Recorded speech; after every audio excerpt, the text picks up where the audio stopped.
सो hey everyone, welcome back again. मैं doctor Tushar and आज इस वीडियो में बात करेंगे आपके टॉपिक एपिसियोटॉमी के बारे में। ठीक है, देखेंगे ये प्रोसीजर क्या होता है, ठीक है, इसके क्या क्या स्टेप्स होते हैं, क्या प्रोसीजर हैं, इसके क्या इंडिकेशंस हैं, इसके एडवांटेजेस क्या हैं, इसके टाइप्स क्या क्या होते हैं, ये सब कुछ कवर करेंगे इन दिस वीडियो। एंड ये आपको जो सिंगल पेज नोट दिख रहा है ये आपको बड़े हेल्पफुल होने वाले और योर एग्जाम के समय, रिविजन के टाइम के।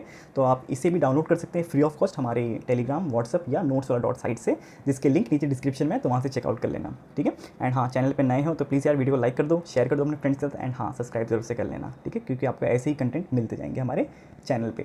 तो चलो टॉपिक को स्टार्ट करते हैं फटाफट। Now what is एपिसियोटॉमी? क्या है ये एपिसियोटॉमी? डेफिनेशन क्या है? It is a surgically planned incision on the perineum. ठीक है, कहाँ पे है? आपका जो इंसिजन दे रहे हैं हम लोग, प्लान्ड इंसिजन, वो कहाँ पे हो रहा है? आपके पेरिनियम पे हो रहा है, एंड साथ ही साथ आपके पोस्टीरियर वेजाइनल वॉल पे भी इंसिजन हो रहा है। नाउ कब होता है? It is done during the second stage of labour. ठीक है, सेकेंड स्टेज ऑफ लेबर पे से परफॉर्म किया जाता है। So it is called as episiotomy या पेरिनियोटॉमी, क्योंकि हम पेरिनियम पे इंसिजन लगा रहे हैं। Clear?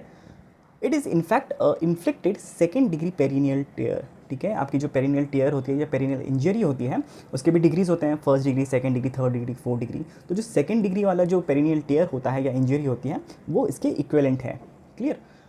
It is the most common obstetric operation performed, though it is very common but it should not be performed in a routine practice. ठीक है, हमें ऐसा नहीं है कि हमें इसकी जो एडवांटेजेस हम जो देखने वाले हैं उसके लिए हमने हर आपके जो चाइल्ड बर्थ में इसे एपिसियोटॉमी कर दी, ऐसा नहीं करना है। ठीक है, ओनली जब इमरजेंसी कंडीशन हो या आपको लगे कि हाँ इसको करके ही आगे प्रोसेस हो सकता है डिलीवरी की, तो आपको इसके लिए जाना चाहिए। बात करें ऑब्जेक्टिव्स की कि ये क्यों किया जाता है, ये प्रोसीजर हमें इंसिजन क्यों लगा रहे हैं पेरिनियम पे। सबसे पहले टू इनलार्ज द वेजाइनल इंट्रोइटस। ठीक है, आपको जो वेजाइनल ऑरिफेस है, जो अपने वेजाइनल ओपनिंग है जहाँ से बेबी को बाहर डिलीवर करना है, उसे हमें बड़ा करना है। तो बड़ा करने के लिए हम वहाँ पे एक इंसिजन देंगे। ठीक है, for safe and easy delivery of the baby which could be spontaneous or assisted. ठीक है, also to reduce the over stretching or rupture of the perineal muscles. अब देखो, अगर जो वेजाइनल ऑरिफेस है वहाँ से बेबी आ रहा है लेकिन वहाँ पे बेबी अटक गया ना, वहाँ पे प्रेशर पड़ने से क्या हो सकता है कि जो वेजाइनल की ऑरिफेस है या ओपनिंग है वो रप्चर हो सकती है, जिसकी वजह से जो कट्स आएंगे वहाँ पे वो अनइवन होंगे, फिर इसको सूचर करके वो हील करना बहुत डिफिकल्ट हो जाएगा as compare to the planned. और जो हम लोग परफेक्ट कट लगाते हैं, इंसिजन लगाते हैं, तो उससे रिपेयर करना काफ़ी ईजी हो जाता है। तो यहाँ पे इसी को लिखा है। And also it lowers the stress on fetal head, baby के हेड पे भी स्ट्रेस कम पड़ेगा पेरिनियल मसल्स का। क्लियर? तो ये हम लोग इससे लेकर आते हैं। Now what are the advantages of doing this? ठीक है, वो देख लेते हैं। अब इसमें लिखा है कि मैटरनल में दो इट इज़ डिबेटेबल। ठीक है, क्योंकि आप कट लगा रहे हैं, it is a type of perineal injury, but फिर भी ये क्यों एडवांटेजेस हो सकता है? एक तो एक क्लीन और कंट्रोल इंसिजन होता है, that's easier to repair and heals better. Also it shortens the second stage of labour, क्योंकि वहाँ पे अब बेबी फटाफट बाहर आ सकता है, तो सेकेंड स्टेज कंप्लीट हो जाएगी। And also it reduces the pelvic floor trauma. ठीक है, possibly lowering the risk of prolapse and urinary incontinence. Clear? Also foetus में क्या एडवांटेजेस हो सकते हैं कि एक तो it lowers the risk of intracranial injury, baby की जो क्रेनियल है, बेबी का जो स्कल है उस पर कम प्रेशर पड़ेगा, तो उसकी इंजरी होने के कम चांसेस हैं, specially in the pre terms infants. ठीक है, जो बेबी इन प्री टर्म है, क्योंकि उनका भी स्कल डेवलपमेंट चल रहा है प्रोसेस का, इसीलिए। और द ब्रीच डिलीवरीज उस कंडीशन में भी। ठीक है, तो ये एडवांटेजेस हो गया। बात करें इंडिकेशंस में किस किस रीज़न से या किस किस कॉजेज़ में दिया जा सकता है, सबसे पहले it is to prevent the uncontrolled perineal tears. ठीक है, जो पेरिनियल टीयर्स ना हो, ठीक है, क्योंकि उसको फिर सूचर करके रिपेयर करना बहुत डिफिकल्ट हो जाता है। एंड पेरिनियल टीयर्स पे भी हम लोग नेक्स्ट वीडियोस लेके आ जाएंगे आपके लिए, ताकि आपको वो कॉन्सेप्ट भी क्लियर हो जाए। नेक्स्ट आपका expedient in delivery in the foetal distress and also to facilitate the delivery in, आपको अगर इंस्ट्रूमेंटल डिलीवरी करनी है जैसे फोर्सअप या वैक्यूम करना है, तो उसमें भी हेल्पफुल हो सकता है। ठीक है, अगर बेबी बड़ा है, काफ़ी मैक्रोसोमिया है, ठीक है, तो उस कंडीशन में ये हेल्प कर सकता है। प्री टर्म बेबीज़ में कर सकता है, क्योंकि उनके हेड की इंजरी हमें नहीं करनी है, उनको हेड को ट्रॉमा नहीं देना है ज़्यादा, तो इसीलिए हम लोग उसको उसके पाथ को ईजी करने के लिए हम वहाँ पे कट लगा दे रहे हैं। देन अगर पेरिनियम रिजिड हो तो उस कंडीशन में, ठीक है, एंड ऑसिबिट पोस्टीरियर हो या ब्रीच प्रेजेंट डिलीवरी हो, तो उस कंडीशन में भी ये किया जा सकता है। क्लियर? तो ये हो गया इसके एडवांटेजेस और इंडिकेशंस। अब बात करेंगे ये प्रोसीजर परफॉर्म किया जाए, कैसे किया जाता है। सबसे पहले आपको ये सीजर दिख रही होगी, this is known as the episiotomy scissor, and इसमें ये दो ब्लेड्स होते हैं। ठीक है, so this is the sharp one and this is the blunt end. ये जो ब्लंट एंड है ये कहाँ जाएगा? ये अंदर की तरफ जाएगा, एंड फिर वहाँ से हम इसे कट लगाएंगे। अभी हम लोग एक मॉडल में करके आपको दिखाएंगे थोड़ा सा क्ले, एंड ये आपका बेबी मॉडल है, उसमें मैं करके दिखाऊंगा आपको थोड़ा सा, तो आपको ब्रीफ आइडिया तो लग जाएगा ये होता कैसे है। नाउ पहले फटाफट हम ये प्रोसीजर पढ़ लेते हैं, फिर उसको हम करके दिखाएंगे। Now what the procedure says?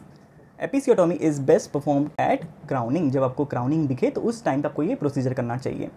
when the fetal head remains visible at the vulva between the contraction and the perineum is fully stretched, ठीक है, पेरिनियम पूरी स्ट्रेच हो चुकी है एंड आपको अच्छे से क्राउनिंग दिख रहा है, तब आपको ये प्रोसीजर करना है। ना तो पहले करना है ना तो बाद में करना है, क्योंकि बाद में वेट करोगे तो हो सकता है पेरिनियल टेयर हो जाए, और पहले इसलिए नहीं करना है क्योंकि उस समय तक आपकी जो पेरिनियम है वो काफ़ी थिक होगी, तो आप जब कट लगाएंगे तो काफ़ी सारी जो वेसल्स और नर्व्स हैं उसके डैमेज होने के चांसेस हैं, इसीलिए।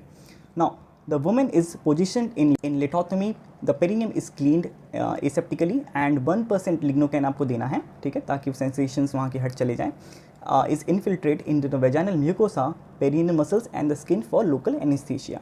क्लियर, काफ़ी इजीली आपको समझ आ रहा होगा क्या बोल रहा हूँ मैं, ठीक है। Now during the contraction mediolateral episiotomy, वैसे तो काफ़ी सारे होते हैं टाइप्स, लेकिन जो प्रिफर्ड मेथड है दैट इज़ आपका मीडियोलेटरल एपिसियोटोमी, उसको भी हम अभी देखेंगे।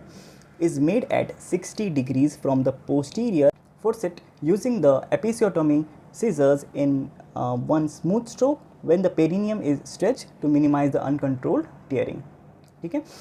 द लेयर्स कट इंक्लूड्स, अब कौन कौन सी लेयर्स कटती हैं इसमें, आगे सबसे पहले है आपके पोस्टीरियर वेजाइनल वॉल कटेगी, फिर आपका जो सुपीरियर ट्रांसवर्स पेरिनियल मसल्स हैं उसका कट होगा, देन आपका bulbospongiosum, then the perineal fascia, and आपकी पेरिनियल स्किन भी कभी कभी कट सकती हैं इस कंडीशन में, ठीक है।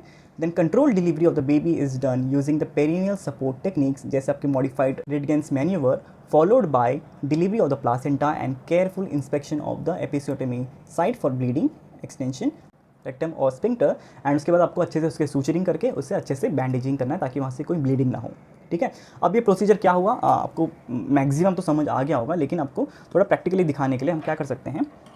फॉर एग्जांपल नाउ ये बेबी का हेड है, ठीक है, बेबी का हेड है कुछ इस वे में है अगर, एंड अभी बेबी का हेड काफ़ी बड़ा है, ठीक है, एज़ कम्पेयर टू दिस, ठीक है, क्ले मॉडल, पर अभी समझने के लिए काफ़ी है ये, ठीक है। नाउ यहाँ पे बेबी का हेड आपको क्राउनिंग दिख रही है, ठीक है, क्राउनिंग दिख रही है आपको, एंड दिस इज़ द आपका वेजाइनल ऑरिफेस, ठीक है, वेजाइनल ऑरिफेस है, एंड ये आपका एनल ऑरिफेस है, क्लियर। अब कैसे होता है ना, इसमें एपिसियोटोमी सीजर्स होती हैं, now these are the normal scissors, पर आपको बताने के लिए इसका एक ब्लंट एंड होगा और एक आपका शार्प एंड होगा। हम कैसे करते हैं, पहले समझो आप, ऐसा है, आपको ऐसे करके दिखाता हूँ, ठीक है। तो कैसे होता है, पहले आपको पूरा अपने ग्लव्स पहने हैं, पहले आपको 2 फिंगर्स इंसर्ट करनी है अच्छे से लुब्रिकेट करके, ताकि बेबी के हेड पे कोई इंजरी ना हो, ठीक है, सीजर्स से। तो आपको अच्छे से पहले इसमें 2 फिंगर्स डालनी है ना, 2 फिंगर्स डालने के बाद तब आप क्या करेंगे, जो ब्लंट वाला एंड है, ठीक है, सीजर का जो ब्लंट वाला एंड है उसको आप अंदर डालेंगे, एंड आप फिर 2.5 सेंटीमीटर्स मीडियोलेटरली, अब जैसे अगर मैंने इसको सीधा काटा, ठीक है, अगर मैंने इसको सीधा काटा तो it will be medial episiotomy, लेकिन अगर मैंने इसको 60 डिग्रीज पे काटा कुछ इस वे में, ठीक है, इस वे में या इस वे में, तो ये कैसा हो जाएगा आपकी मीडियोलेटरल एपिसियोटोमी, जैसे हमने यहाँ पे ये कट कर दिया कुछ इस वे में, ठीक है। तो ये जो आपको कट दिख रहा है this is the mediolateral episiotomy, clear. तो कुछ इस वे में, अगर आप इस तरफ करेंगे या इस तरफ करो, ठीक है, कोई भी साइड कर सकते हो, अगर आप एनल ऑरिफिस की तरफ कर रहे हैं उसे, तो वो मीडियल हो जाएगा एपिसियोटोमी, ठीक है। तो ये थोड़ा बेसिक आपको आइडिया लग गया कि कैसे करना है ये प्रोसीजर, ठीक है, आप खुद मत करने लग जाना, ठीक है, आपको समझाने के लिए था बस। तो ये इसका प्रोसीजर हो गया है, इसमें आपके को याद रखना है कि बाद में अच्छे से सूचरिंग करके इससे अच्छे से बैंडेजिंग करते हैं ताकि कोई ब्लीडिंग ना हो, क्योंकि इसके बाद अगर ब्लीडिंग कंटिन्यूस होती रहेगी तो मदर शॉक में जा सकती है। Now what are the types of episiotomy, ठीक है, अब वो देख लेते हैं, ठीक है। So there are 4 types basically, and the most preferred is the mediolateral one, ठीक है, मीडियोलेटरल है, मीडियन है, लेटरल है, एंड जे शेप्ड है। इसमें आप अच्छे से समझते हैं कि क्या क्या टाइप्स होते हैं, कैसे किया जाता है, आपको उसको और अच्छे से पता चलेगा। सबसे पहले बात करें आपका मीडियोलेटरल की, तो मीडियोलेटरल में क्या है, the incision is made downwards and outwards from the mid point of the fourchette either on the right or the left, ठीक है।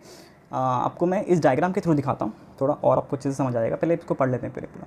It is directed diagonally in a straight line which runs about 2.5 centimetres away from the anus, ठीक है। इस diagram में इसको थोड़ा समझ लेते हैं अच्छे से, ठीक है। अब यहाँ पे क्या हो रहा है, दिस इज़ अ फोर्सेट, ठीक है।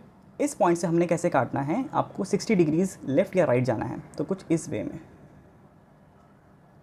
ठीक है। This is the mediolateral cut, ठीक है, मीडियोलेटरल एपिसियोटोमी, इस तरफ हो,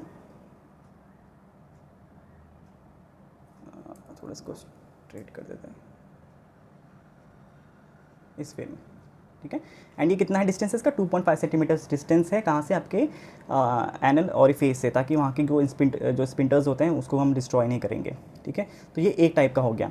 इसके बारे में और क्या लिखा है कि इसके क्या क्या रिस्क, मतलब इसके क्या क्या वो हैं, प्रोज क्या हैं इस मीडियोलेटरल एपिसियोटोमी के, कि पहले तो है कि less risk of extension to anus, क्योंकि हम लोग साइड वेज कर रहे हैं, सेंट्रली नहीं जा रहे उसकी तरफ, हम लोग साइड वेज जा रहे हैं। इसके कॉन्स क्या हैं कि एक तो there is more bleeding and difficult to repair, ठीक है, तो इसके कॉन्स हो गए। सेकेंड है it is the median episiotomy, तो इसमें क्या होता है, the incision commences from the centre of the fourchette and extends posteriorly along the mid line for about 2.5 centimetres, ठीक है। तो ये भी हम लोग इसी में वापस देखें डायग्राम में, तो हम समझेंगे कि कुछ इस वे में हम नीचे की तरफ जा रहे हैं 2.5 सेंटीमीटर्स, ठीक है, पूरा कवर नहीं करना है एनस तक, ओनली 2.5 सेंटीमीटर्स हमें यहाँ तक कट लगाना है, ठीक है। नाउ इसके क्या क्या प्रोज हैं, क्या क्या एडवांटेजेस हैं इसके, कि सबसे पहले there is lesser bleeding and easy repair हो जाता है। लेकिन इसका कॉन्स क्या है, क्या इसके डिसएडवांटेजेस हैं कि there are higher risk of 3rd और 4th डिग्री ऑफ टियर, ठीक है, आपके perennial tier degree 3rd and 4th का ये जा सकता है। तो ये इसके डिसएडवांटेजेस, इसलिए इसे नहीं किया जाता है, मोस्टली हम लोग मीडियोलेटरल ही प्रीफर करते हैं। दो और हैं इसमें, आपके पास लेटरल है और जे शेप्ड है। नाउ लेटरल में क्या होता है, the incision starts from about 1 centimetres away from the centre of the fourchette and extends laterally. It has got many drawbacks including chances of injury to the Bartholin duct, ठीक है। इसको कैसे करेंगे, अगर इसी वापस डायग्राम में जाएँ तो हम देखते हैं कि फोर्सेट से हमें ऊपर की तरफ जाना है एंड वहाँ से हम फिर लेटरली कट लगा रहे हैं कुछ इस वे में, ठीक है। सो ये आपका हो गया लेटरल एपिसियोटोमी, एंड इसमें चांसेस हैं कि आपके जो बार्थोलिन ग्लैंड्स होते हैं वो डिस्ट्रॉय हो जाएं, ठीक है, इसलिए it is not commonly practised and risk of Bartholin gland injury. And आपका जो फोर्थ है that is the J shaped, so इसमें क्या होता है कि the incision begins in the centre of the fourchette, जैसे ये दो पहले के स्टार्टिंग के हो रहे थे, and it directly posteriorly along the mid line for about 1.5 centimetres and then directed towards that is downwards and outwards along the 5 or 7 o'clock position to avoid the anal sphincters, ठीक है। is rarely used and it is difficult to execute and repair। इसमें basically क्या हो रहा है, आपको इस वाले में दिखाता हूँ मैं, कि हमने यहाँ से स्टार्ट किया एंड फिर आपको कुछ इस वे में इसको घुमा देना है। सेम आप इसको राइट या लेफ़्ट डायरेक्शन में घुमा सकते हैं। तो ये कैसे दिख जाता है आपको, एक जे शेप का आपको एपिसियोटोमी दिख जाती है, इसी को हम लोग बोलते हैं आपका जे shape episiotomy, and it is rarely performed, ठीक है। सो ये हो गया आपके चारों types of episiotomy. I hope आप समझ गए होंगे, ज़्यादा इतना डिफिकल्ट नहीं है, आपको बस पहला ही वाला याद रखना है, दैट इज़ मीडियोलेटरल वाला। नाउ इन सब के कॉम्प्लिकेशंस क्या क्या हो सकते हैं, कि इमीडिएट कॉम्प्लिकेशंस आपको दिखेगा कि ब्लीडिंग होगी एक्सेसिव, क्योंकि आपको कट लगा रहे हो। Then extension to the rectum और एनल स्पिंक्टर्स, ठीक है, तो ये अगर कट थोड़ा और ज़्यादा चला जाता है तो वहाँ पे एनल ऑरिफिस है, तो वहाँ पे जाके ये इसके जो स्पिंक्टर्स होते हैं उसे भी डैमेज कर सकता है। एंड लेट कॉम्प्लिकेशंस की बात करें तो इसमें इन्फेक्शन हो सकते हैं, पेरिनियल वीकनेस हो सकते हैं, स्कार फॉर्मेशन हो सकते हैं, ये सब आपको इसमें दिख सकते हैं कॉम्प्लिकेशंस। क्लियर, तो बस यही था आज का टॉपिक आपका एपिसियोटोमी के ऊपर, ठीक है। आई होप आप वीडियो समझ गए होंगे। कोई भी डाउट होगा आपका तो आप नीचे कमेंट सेक्शन में ज़रूर से पूछ सकते हैं। बाकी यही था इस टॉपिक में, ठीक है। आई होप आप वीडियो समझ गए होंगे, ज़रा टफ नहीं है, आपको सिंपल से समझना है कि कैसे कट लगाना है, कितना उसका सेंटीमीटर्स याद रखना है आपको मेनली, एंड ये कब परफॉर्म किया जाता है, ये सब आपको याद करने पड़ेंगे फॉर वाइवा, ठीक है। बाकी तो बस इतना ही इस वीडियो में। आपको वीडियो अच्छी लगी तो प्लीज़ वीडियो को लाइक करना, शेयर करना अपने फ्रेंड्स के साथ, एंड सब्सक्राइब जरूर से कर लेना। मिलते हैं नेक्स्ट वीडियो में, till then take care, bye bye.